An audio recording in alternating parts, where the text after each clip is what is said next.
Our video game's a rich man's game. Hey, everybody, it's Chris, and I'm here to talk about the rising increases in pricing for both hardware and software sales, as well as what's going on with the RAM prices, the GPUs. We have gotten ourselves to a point where gaming is becoming for a select audience. Even PC gamers that used to be able to get good deals, there's always deals to be had, sure, don't get me wrong, but it's becoming harder and harder to get a medium to medium high rig, even in the PC space, for a reasonable amount of money. And it seems like the video game industry, despite most of these big guys having record profits, they are charging more and more. They are raising their rates while simultaneously firing their staff, trying to bring in AI for efficiency. And I think it's really creating this marketplace within the industry that, one, I think is creating inferior products overall. And then two is expecting these insane financial returns. And that is putting the industry in a place where only those who can, make enough money to be able to afford it. With the PS5 Pro now costing $900, I don't know if you can find a really strong $1,000 PC anymore in today's market, and that's of course not including monitor, keyboard, and everything. So you got to factor that in. If you want to get like a really nice monitor, you're going to be spending anywhere between $400 to $800 just on that. It's a shame. I was just at GDC the other week, and the big theme there was how rough the industry is right now for developers. The opportunity to get a long-lasting job, let alone any job right now, is just really, it's just in a rough place, y'all. And it seems like the margins that are needed for some of these games to be successful, obviously the AAA space, they're just so out of whack with today's economy. And I don't know if it's going to be sustainable. And the natural tendency is always, of course, for these companies to raise prices. No CEO, no board chair wants to go and talk to investors and be like, we're going to come in at lower growth this year. Green number always has to go up, but unfortunately that's not a realistic trend. And maybe we've hit that point both in the games industry and the economy in general where green going up just isn't like feasible.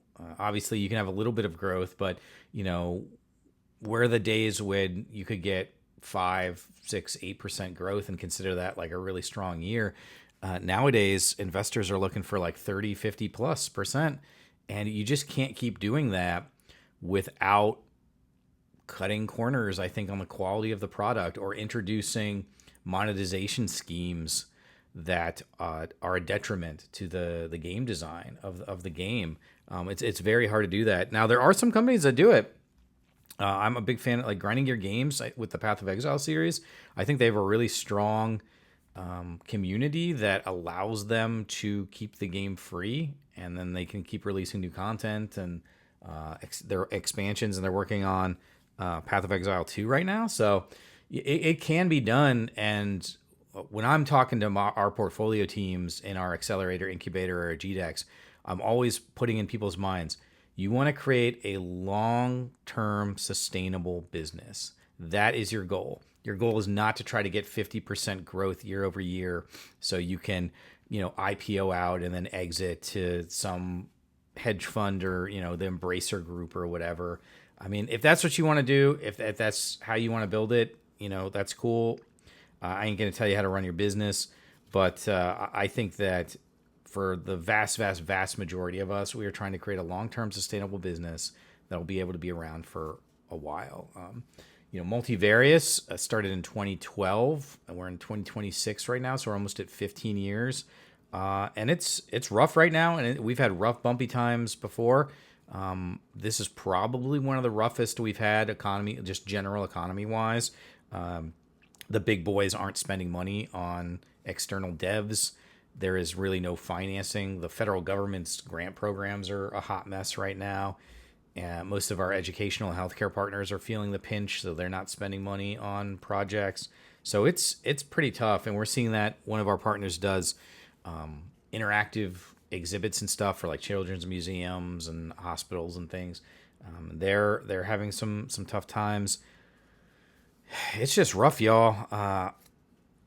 My suggestion, my little piece of advice, if you're in the industry, is to really cut down on your expenses. Try to make it so that you can get through this lean time, and that might mean you might have to take a pay cut as leadership.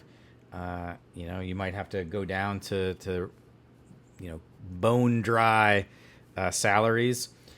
And then if you're a gamer, you're interested in the gaming space, then I would highly suggest, if you have the money, support the companies directly, buy their products if they have any kind of like donations, but also spread the word about the games you really like. Discoverability and curation is a big issue right now, and just finding good games, it's tough. The stores don't do a good job of, like, I think, bringing the best stuff to the front, and so then it becomes word of mouth, sort of like how it always has in human history. So find those games you love, really promote them, really talk about them. And then my last thing, if you are part of the games industry and you're in one of the big companies, now is not the time to hold back. Start investing in your local community groups and into regional shows like GDEX. You are the ones with the money. Try to find ways to obviously help your bottom line, help your business, but find ways to bring in, third party groups like Multivarious, my company, to do dev and consulting work, co-dev work. Like, there's a lot of people right now that need a job, that would be willing to come in and just be a part of a project for 3 or 6 months to help you, get over the finish line for a release or whatever. But it's tough. It's tough out there right now. I wish I had better news. I'm going to keep an eye on some of what's going on with the price increases for Sony and Xbox and the production cuts for Nintendo. And we'll just see where it gets to. So that was my sort of thoughts for today. Hope you all are doing well. I look forward to seeing you in the next video. And, take care, y'all.